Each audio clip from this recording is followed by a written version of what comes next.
1, versículo de número 21, diz: porque para mim o viver é Cristo e o morrer é lucro.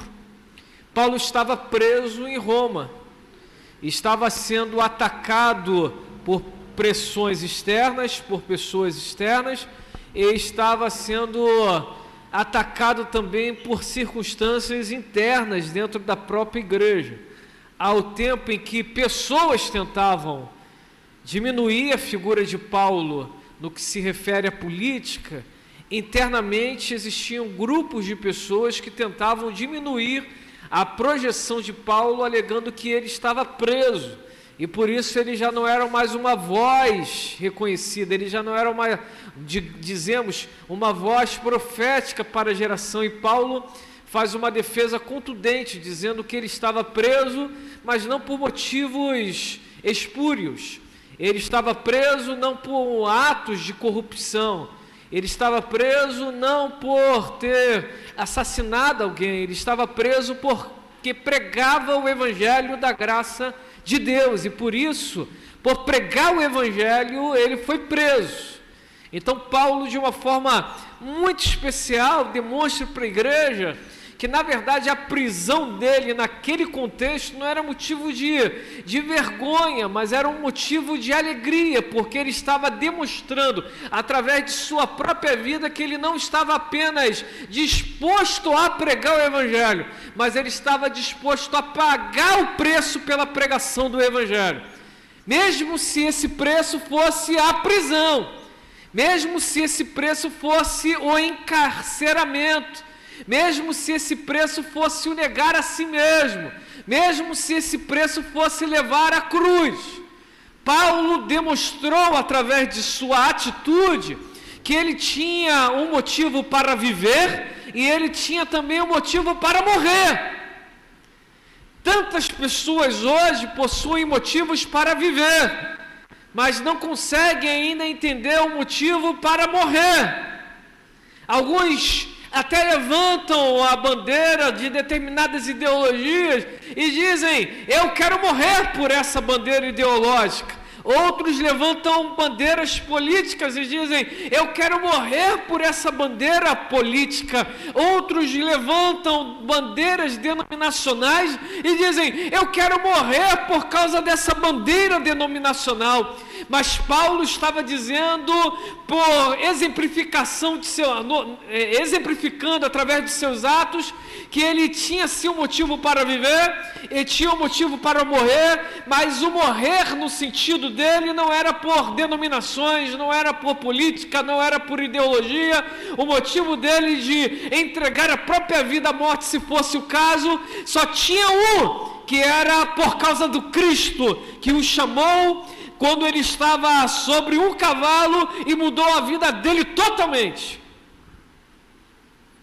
Nossa geração precisa de um motivo não apenas para viver, mas também um motivo para morrer. Porque se só tem um motivo para viver, pode ser que a vida e o viver chame mais atenção do que o propósito de Deus para a vida daquele ou daquela. Se nós nos atentarmos apenas para o viver, poderemos tentar deturpar o sentido do evangelho e dizer: porque isso não pode acontecer, eu não vou me suprimir de viver tudo isso. Eu não vou abrir mão de viver todas essas situações. Porque Deus, Ele quer meu bem, Deus, Ele realmente quer que eu viva tudo aquilo que está sendo proposto para eu viver no máximo. Então a gente entende, através da vida de Paulo, que nem tudo que demonstra que é viver, na verdade está te levando à vida, pode estar te levando à morte. Todos nós precisamos em algum momento analisarmos se os passos que estamos dando de fato estão nos levando para a vida eterna ou estão nos levando para uma morte eterna. O motivo para viver e para morrer, então, se faz necessário para todos nós. Por quê? O termo testemunhas vem do grego mártires, que significam pessoas que estão não apenas dispostas a levantarem a bandeira do Evangelho, mas dispostas a morrerem por essa bandeira do Evangelho. Fala-se de grandes influenciadores nos nossos dias, que movimentam verdadeiras multidões através de suas ideias. Enxergamos constantemente militantes, kamikazes, que entregam as suas próprias vidas por um ideal. Acompanhamos in loco, à nossa vista, o ressurgimento de filmes com personagens heróicos e que estão discipulando essa geração, mesmo aqueles atos, mesmo aqueles personagens não sendo reais. Como não lembrar da frase que agora só vive hashtag, com poder vem a responsabilidade.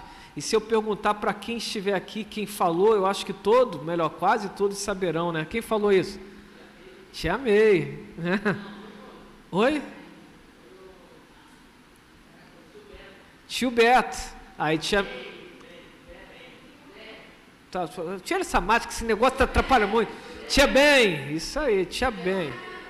Do Homem-Aranha. Então, os heróis do nosso tempo estão discipulando as nossas gerações. Quantas moças não foram empoderadas com o cruzar das mãos, né? Cruzou as mãos, lembram de quem? Mulher Maravilha? Evidentemente, né? Quantas moças não foram empoderadas com o sentido da Mulher Maravilha? Quantos rapazes magricelos não foram iludidos com o remédio do Capitão América e se tornar forte de um momento para o outro, e um herói de toda uma nação? Nós estamos vendo desde 2010 o ressurgimento dos heróis, e com eles também algumas situações. Quem nunca torceu pela bruxa Wanda, ou pelo Doutor Estranho, ainda que falando sobre o outro mundo, ainda que falando sobre outros espectros, ainda que falando de outras galáxias, ainda que sutilmente demonstrando aquilo que é uma magia branca, que as wikis tanto propagam. Todo tempo estamos vendo uma geração que está sendo levada a uma compreensão sobre algo da nossa realidade, mas que na verdade no final está apenas os levando para longe do objetivo central, real, de toda a nossa existência. Se fala de testemunhos, e testemunhas, repito, vem de mártires, e mártires vêm daqueles que não apenas estão dispostos a viver por um motivo, mas que também estão dispostos a morrer por esse motivo. Mas o que Cristo está nos ensinando, que esse motivo não pode ser algo pueril, esse motivo tem que ter sentido.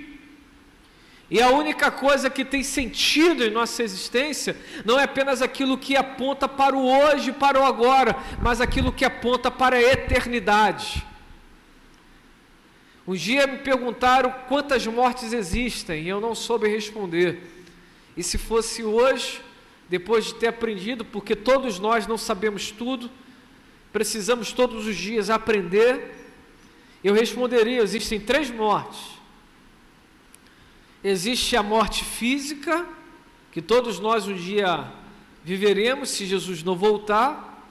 Existe a morte espiritual, que mesmo estando vivo, podemos estar mortos espiritualmente, Efésios capítulo 4. E existe a terceira, e a pior, existe a morte eterna, que é aquela morte que nós não apenas viveremos uma eternidade mortos, mas uma eternidade mortos, no sentido de longe de Deus. E quem viverá essa morte eterna? Aqueles que em vida decidiram viver mortos espiritualmente falando. Então, se existem 3 mortes, Eu julgo que a pior morte não é essa morte terrena, mas é a morte eterna. Aquela morte que já não tem mais jeito, já não dá mais para voltar, já não tem mais desenrolo, já não tem mais jeitinho, é o que é. Aparta-te de mim, ou vinde a mim, benditos do meu Pai. Aparta-te de mim, porque eu não te conheço, ou vinde a mim, benditos do meu Pai. Então nós, em nosso tempo, deveríamos nos atentar mais para essa realidade. Deveríamos nos atentar mais sobre onde nós viveremos o nosso futuro, a nossa eternidade. Eu digo, quando estou lecionando para aqueles que vão ser batizados, hoje vou criar um grupo para eles, que quem é salvo não perde a salvação. Assim eu creio. Mas é impossível que quem é salvo constantemente opta em fazer coisas que não agradam ao Senhor. E é simples a explicação, porque quem é salvo tem o Espírito do Senhor, e ninguém que tem o Espírito do Senhor consegue tropeçar em paz. Não dá. Se tropeça em paz, significa dizer que pode estar na igreja, pode se vestir como crente, pode falar como crente, mas que ainda não é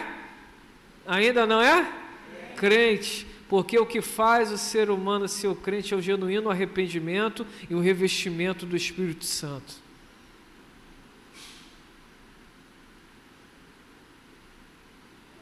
Então, por que eu acredito que não perde? Porque não consigo compreender alguém que recebeu o Espírito Santo negociar aquilo que é maravilhoso. Diz uma parábola do Senhor Jesus, que um homem, depois que percorreu determinadas terras, ele encontrou uma terra que existia um tesouro preciosíssimo.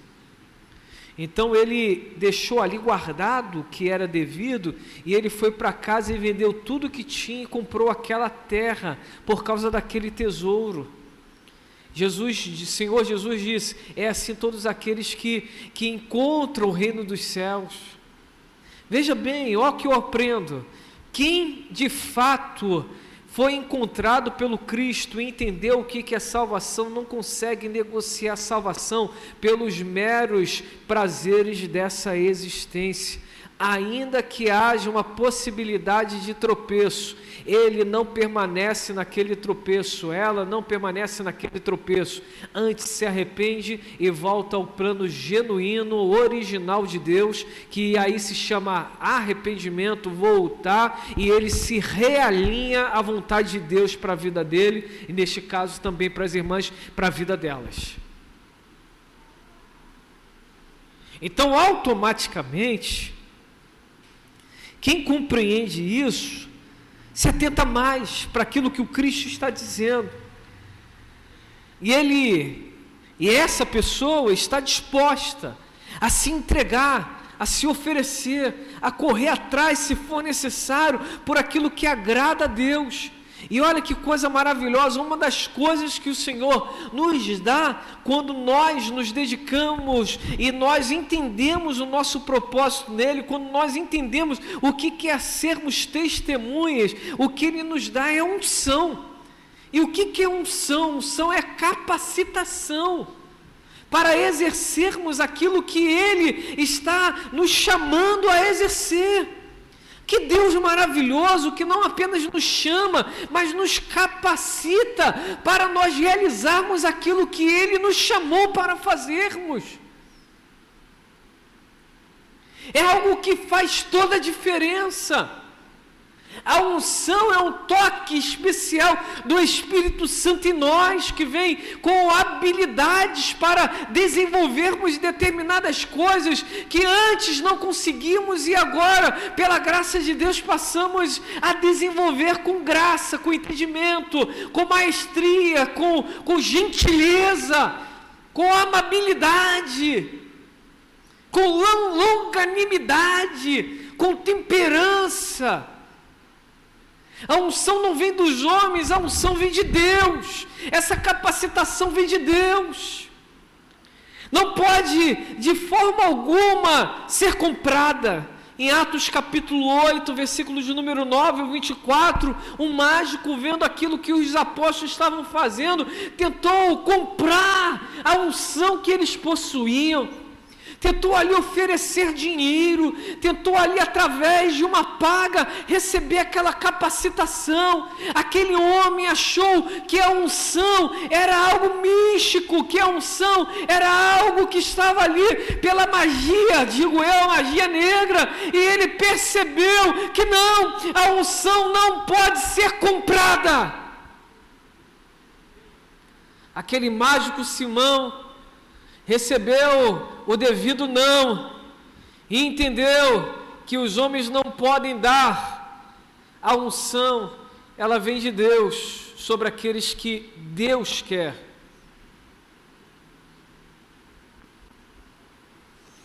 Estava conversando com os meninos, vindo lá de São José dos Campos, e eu falei com eles, podem questionar quem vocês são, mas nunca podem questionar a unção de Deus na sua vida. Se não te respeitam, respeitem ao menos a unção de Deus em vocês. Porque ela veio de Deus. E quem tem o Espírito do Senhor discerne bem tudo. Você que sim teve um encontro com Jesus, você tem unção. Você tem essa capacitação, essa habilidade que vem dos céus. Não precisa negociar para comprar. Ela vem dos céus, sobre todos os discípulos. Atos 1:8. Não é sobre penetras. Não é sobre a multidão, é sobre os discípulos.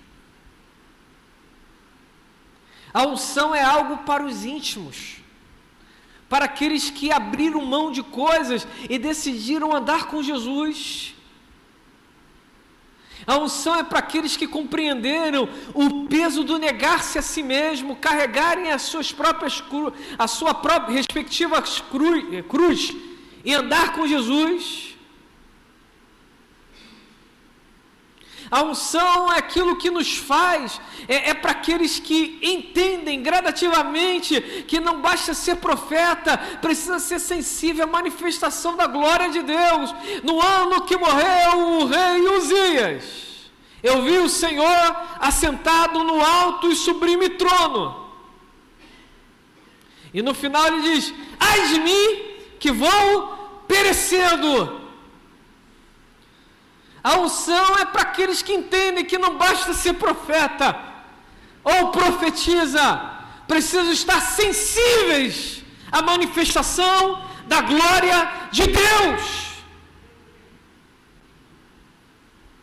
A unção não é comprada, a unção não é encenada, não é encenação. Atos 16, do 16 ao 18, uma mulher acompanhava os apóstolos dizendo: olha como eles são magníficos, olha como eles são homens de Deus, olha como eles têm algo especial. Até que um dia Paulo ficou irritadiço, voltou e repreendeu o espírito que estava naquela mulher, e era um espírito de adivinhação, era um espírito maligno, e toda a cidade ficou extremamente irritada com Paulo, porque muitos dos poderosos daquele tempo tinham naquela mulher a fonte de renda deles, e Paulo quebrou um negócio lucrativo. A unção não é encenação. Repito a história do reverendo Hernandes Dias Lopes. Um dia um servo de Deus perguntou para ele: o que é unção? Ele falou: pois bem, você não sabe? Não, não sei. Então, a unção é, uns são e outros não são.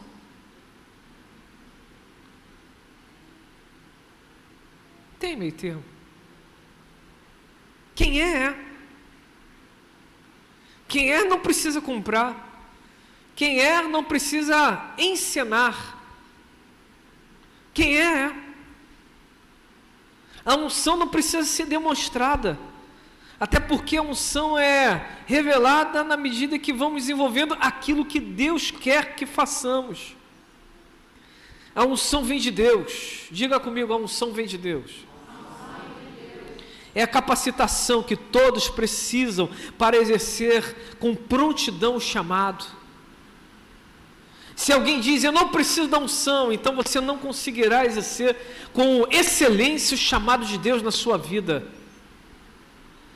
Eu não preciso dessa capacitação que vem dos altos céus, então lamento por você, mas ainda que você tenha até um jeitinho especial, tenha um talento natural, mas ainda assim, infelizmente, você não conseguirá exercer cabalmente, com maestria, com excelência, o chamado de Deus na sua vida.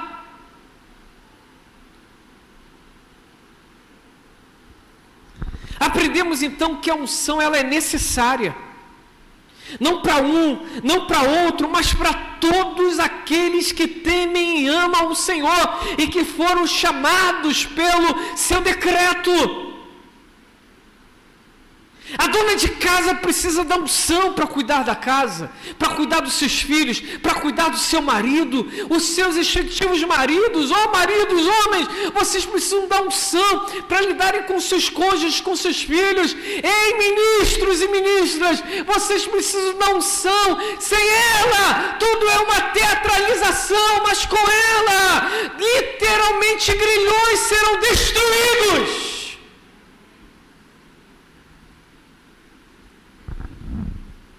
Nós precisamos dessa unção, fazendo referência à construção do tabernáculo de Moisés, ainda que tenhamos habilidades como arquitetos, ainda que tenhamos habilidades como desenhistas, ainda que tenhamos habilidades em trabalhar o ouro como ouríveis, ainda que tenhamos habilidades com os diamantes da época, ou ainda com os tecidos, ou ainda na marcenaria, com os devidos cortes das madeiras, ainda que tenhamos habilidades com isso, a Bíblia diz que Deus separou os melhores e ainda derramou o Espírito dele sobre esses melhores, para que eles pudessem ser os melhores dos melhores.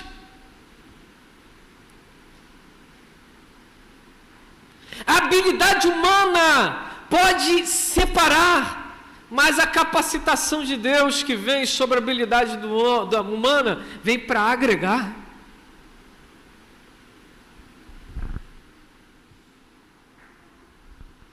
Não podemos abrir mão da unção, não podemos abrir mão desse revestimento de poder. Se queremos ser testemunhas, nós precisamos dessa unção, precisamos desse poder.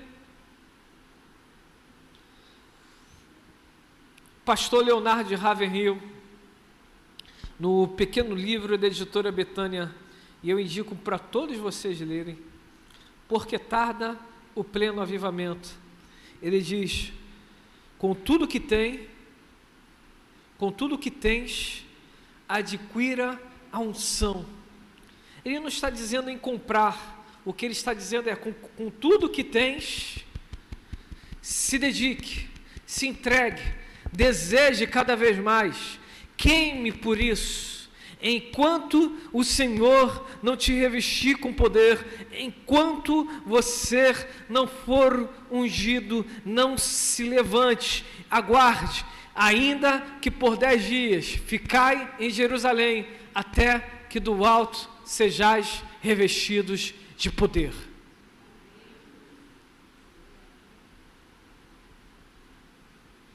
Adquira a unção, se entregue com tudo que você tem, se lance com tudo que você tem, dedique tudo que você tem, aumente os períodos de oração, aumente as possibilidades de jejum. Se não tem esse desejo, clame, Senhor, coloque esse desejo em mim.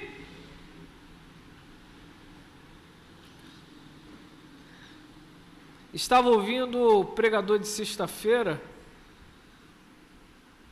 esses dias, não lembro quando ouvi, mas foi esses dias, e ele usou uma palavra contemporânea, principalmente para os adolescentes e jovens. Ele disse: nós precisamos queimar por Deus, e de fato, mas perceba uma coisa, só vai haver centelha, só vai ter uma fogueira se tiver ali, os gravetos prontos para isso.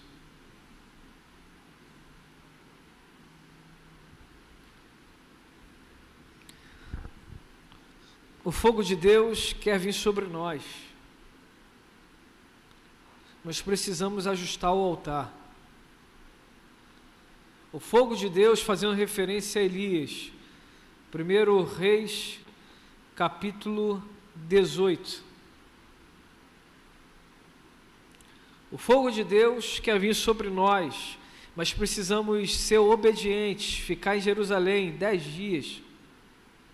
O fogo de Deus quer vir sobre nós, mas precisamos aprender a ser perseverantes 10 dias. Nem sempre é no primeiro dia, como aconteceu com Daniel, desde o primeiro dia que se voltou a orar. Fui enviado com as suas respostas. Às vezes pode demorar 10 dias. Seja perseverante. Não desista. Não abra mão. O fogo de Deus quer vir sobre nós, mas às vezes nós temos que selecionar o alimento que estamos comendo. Às vezes as iguarias reais são maravilhosas, mas é melhor ficar com legumes e frutas. Daniel capítulo 1.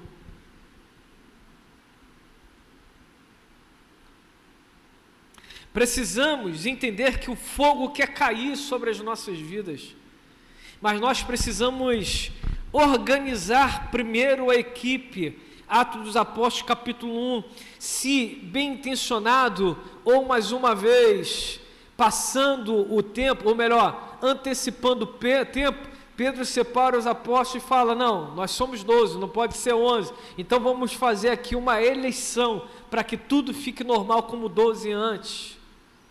Às vezes nós precisamos nos atentar em ajustar esses pontos, esses pormenores. 12 é um número de governo, 11 não, mas 12 é. Precisamos ajustar os pequenos pontos, e esses pequenos pontos às vezes estão em tratamentos uns com os outros. Casal que é cristão não pode viver em briga, precisam ajustar, precisam harmonizar o relacionamento um com o outro. Pedro vem dizendo: maridos, honrai as vossas esposas como vasos mais frágeis. Pedro não está ali tentando menosprezar as mulheres, não está ali diminuindo as mulheres. O que ele está fazendo é: homens, acordem para a preciosidade que você tem em casa. E quando Paulo fala: mulheres, submetam-se aos vossos maridos, o Paulo não está dizendo: mulheres, sejam lá baixinhas, vá lá, limpa o pé do marido. O cara chega, não dá um bom dia, não dá uma boa noite, não dá um cheiro, e aí quer tudo na mão, quer isso, quer assado. Aprenda a construir um ambiente. Então, na minha forma de enxergar o texto, se a responsabilidade de um é do outro é do outro cônjuge, então talvez o que Paulo estivesse dizendo: maridos, entendam bem, a submissão não pode ser por obrigação, precisa ser em amor. Porque quando amamos, fazemos coisas de bobões mesmos. Porque amamos, e não tem esse termo bobão no sentido do amor. É isso mesmo, um ajuda o outro, um bajula o outro, um faz carinho no outro. Por quê? Porque há amor. Então o que Paulo está querendo talvez dizer, segundo a minha percepção, e aquilo aqui onde eu abordo, o que Paulo está dizendo é: maridos, querem ter esposa aí do lado? Aprendam os pontos cruciais para fazer com que elas sejam essas doçuras para vocês. É bem verdade que tem mulher que amarga, que sangue de Jesus tem poder. E Salomão não deixa passar batido, fala: tem mulher que é pior do que goteira. Eu já contei aqui a história que lá em casa pingava tudo. E quem está com a casa pingando aí sabe o que eu estou falando, meu irmão. Sangue de Jesus tem poder, fala tuc, tuc, tuc, tac, tuc, tuc, tuc, tuc, tuc, tuc, tuc, parece até o pagode.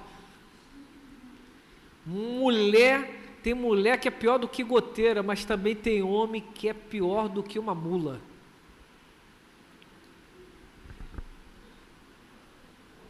Meu pai era assim e eu vou ser assim. Para com bobeira. Você quer ter um casamento abençoado? Se quebre.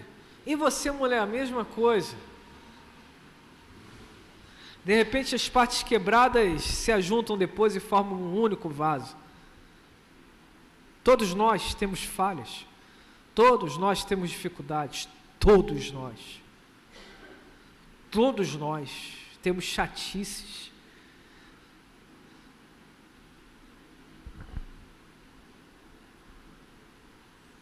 Adquira unção. Você precisa da unção no seu casamento. Você precisa da unção lá onde você está trabalhando. Que então te conheçam como cristão. Que saibam quem você é, não diante dos homens, mas quem você é ali aos pés de Jesus. Que você ande pelas ruas e te chamem por ser ministro, por ser ministra do reino de Deus, por serem embaixadores. Quando nós avistamos um carro, está lá, embaixada de tal país. Então, quando passar o seu carro, quando você passar, as pessoas dizem: está ali o carro do embaixador do reino dos céus.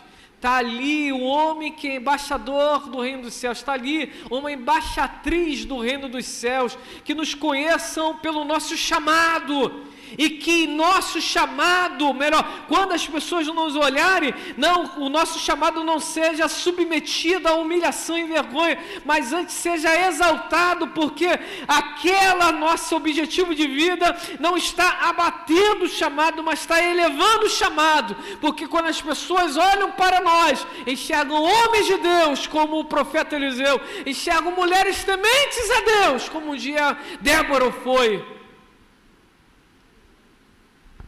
Que quando você estiver na sua casa, pela unção de Deus, te olhem e falam: é chamado, é chamada, é separado, é separada, é ministro, é ministra, é embaixador do reino, é embaixatriz do reino dos céus. Que te conheçam assim no seu serviço. Que a unção de Deus que está sobre a sua vida, quando você chegar lá naquele ambiente de trabalho, faça a diferença. Que a unção de Deus que está sobre a sua vida, quando você chegar na sua escola, faça a diferença.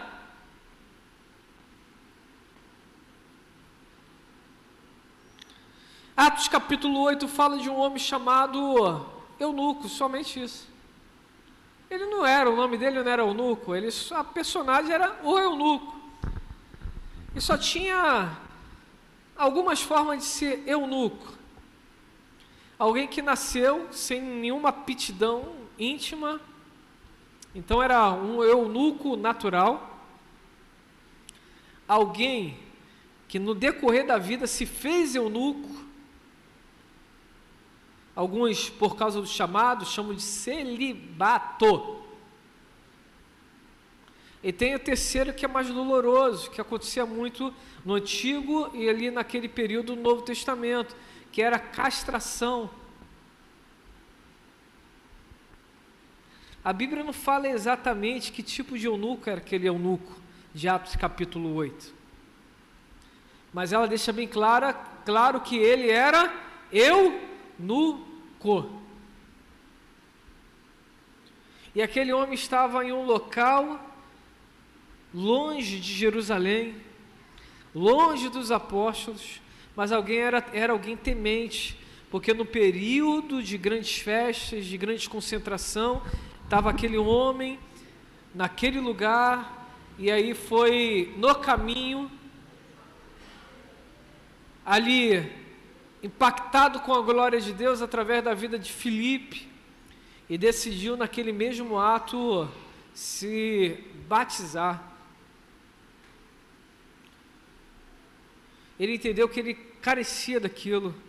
O termo bíblico ali é claro, é batismo, água, desceu as águas. Não existe uma outra conotação para isso. Mas aqui na minha aplicação, eu digo, precisamos talvez ter o mesmo sentimento que aquele eunuco, depois daquilo que eu vi, daquilo que eu estudei, daquilo que eu entendi, não tem como eu sair daqui sem antes ser revestido por esse batismo. E nesse caso, na aplicação da mensagem, não tem como sairmos deste lugar sem antes clamarmos pela unção que vem dos altos céus.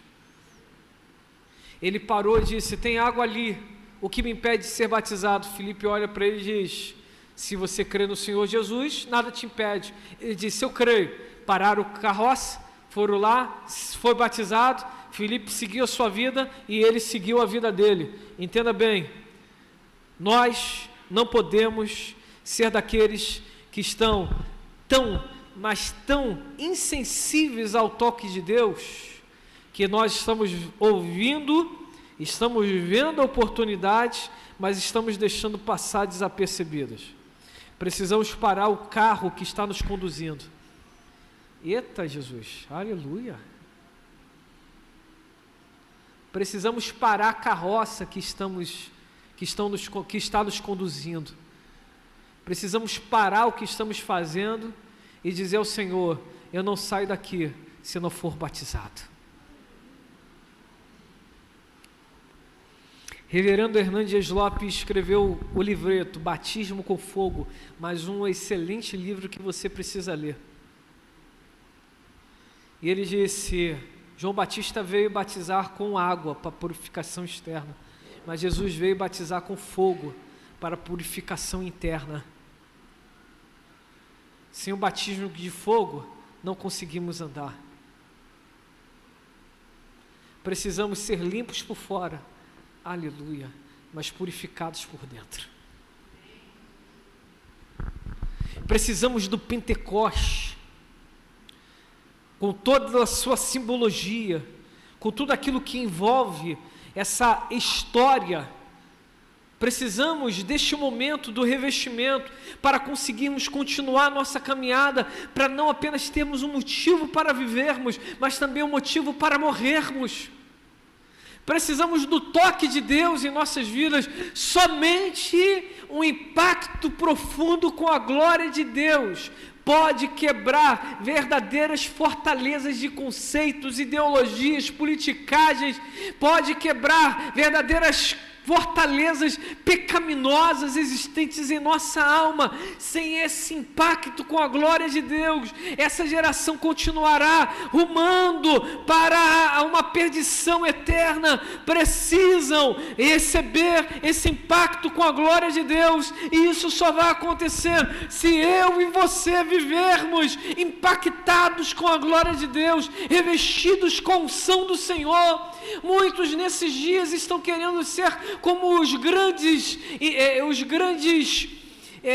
influenciadores do nosso tempo. Alguns outros estão se tornando verdadeiros militantes kamikazes por bandeiras ideológicas, mas nós precisamos nos tornar testemunhas do Senhor Jesus, não apenas testemunhas que apontem para os dias atuais, mas que apontem para a eternidade. Crescem cada vez mais os gurus financeiros, e cada vez mais homens e mulheres se lançam querendo ser bilionários, gastando a vida inteira para ganhar dinheiro, para guardar dinheiro, para gastar dinheiro. Se você tem que gastar a sua vida para alguma coisa, gaste a sua vida para o reino de Deus, porque não vai ser um gastar apenas para essa existência, apontará para a eternidade. Precisamos de homens e mulheres, jovens, adolescentes, que estejam dispostos a darem as suas respectivas vidas por amor a Jesus. Testemunhas, mártires. Só será possível sermos isso se formos revestidos por esse poder, se recebermos essa unção que vem dos altos céus. Tudo que fizer, meu irmão, peça graça ao Senhor. Nas coisas mais mínimas, peça graça ao Senhor. Não negocie a unção que está, aleluia, não negocie a unção que está na sua vida. Não tente teatralizar. Não tente ser daqueles que querem os seguidores. Seja apenas daqueles que querem testemunhar. Testemunha a tempo e a fora de tempo. Termino essa mensagem com uma pontuação de um grande amigo de Deus, que pode ser que vá dar aula na ECL esse ano. Esse pastorzão, por quê? Os milagres já não acontecem no nosso tempo da forma como aconteciam antes. Porque as curas já não acontecem no nosso tempo como aconteciam antes. Porque as conversões em massa já não acontecem no nosso tempo como aconteciam antes. E eu estava estudando o livro de Atos dos Apóstolos e falei, meu irmão, é porque a igreja já não está indo. Se nós entendermos Atos dos Apóstolos, a igreja estava em contínuo movimento. Não acontecia um milagre para a igreja ir. A igreja ia e os milagres iam acontecendo. Não eram os milagres que ditavam os passos da igreja. Os passos da igreja que ditavam os prodígios, as manifestações que viriam. Porque muito do que aconteceu aconteceu por causa de uma resposta a alguma situação que estava acontecendo naquele exato momento, na medida que a igreja estava marchando. Entenderam isso? Os apóstolos foram presos. Vem lá o anjo e abre as cadeias. Os apóstolos foram presos de novo. Vão lá o anjo e os faz passar pela parede. Entendem isso? A igreja ia e os prodígios iam acontecendo. Tem alguém doente, não tinha como tocar, a sombra curava. Quando vai acontecer isso? Talvez quando surgiu uma necessidade para isso. Os aventais eram enviados, porque já não tinha como ir. Então, quando a igreja ir, talvez possa ser que as multidões exijam que coisas não ortodoxas comecem a acontecer. Quando o fogo de Deus cai, primeiro, os gravetos são queimados. Segundo, há um aquecimento daqueles que estão em volta. E se tiver graveto seco, o fogo se alastra. Termino essa mensagem com o ensinamento do pastor Carlito. Avivamento não é quando o fogo cai. Avivamento é quando o fogo cai e se alastra. Não basta cair, precisa se alastrar. Não sai daqui nessa noite sem pedir pela unção. Não tem como ser testemunhas sem receber o revestimento de poder. Essa unção que vem para nos capacitar para sermos testemunhas.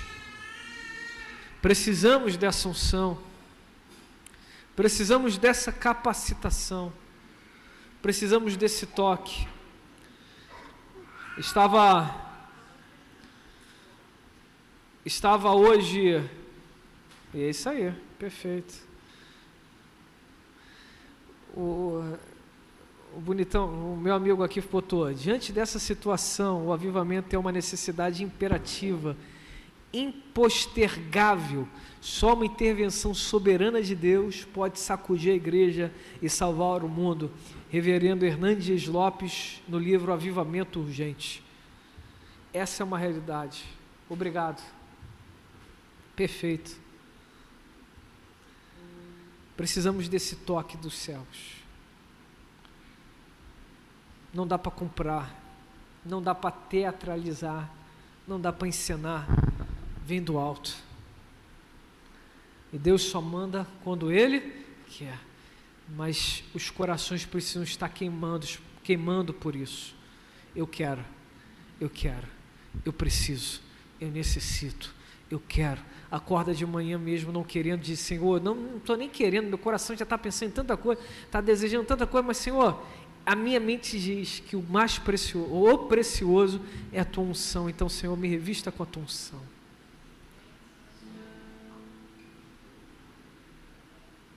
Chega à tarde e fala, Senhor, minha mente já está até esquecendo tanto problema que já explodiu durante toda a manhã, mas me revista com essa unção.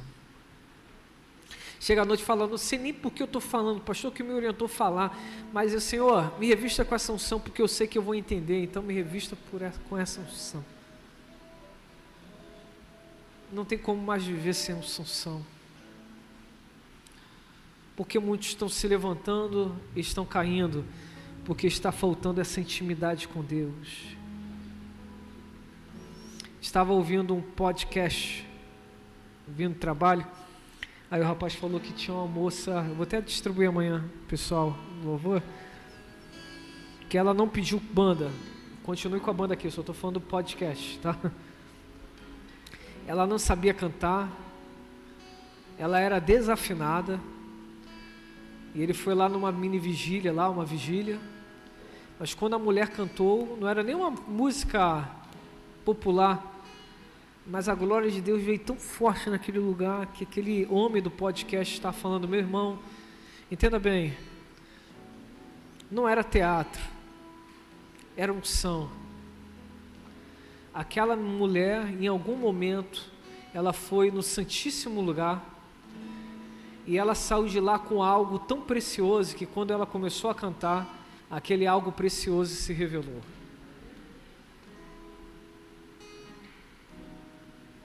Nós precisamos, show de bola, nós precisamos, meu irmão, desse avivamento. Precisamos passar mais tempo nesse Santíssimo Lugar.